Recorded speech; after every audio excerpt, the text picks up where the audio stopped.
Hoy, kung nagpunta ka rito para alipustahin na naman ako, mabuti pa umalis ka na.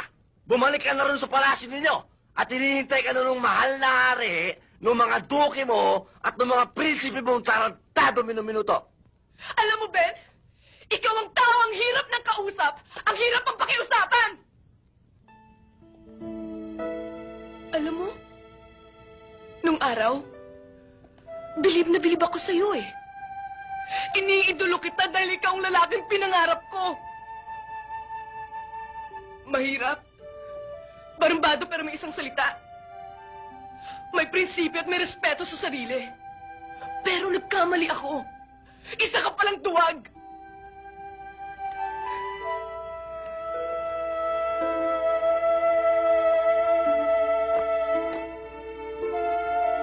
Anyway, thanks for everything.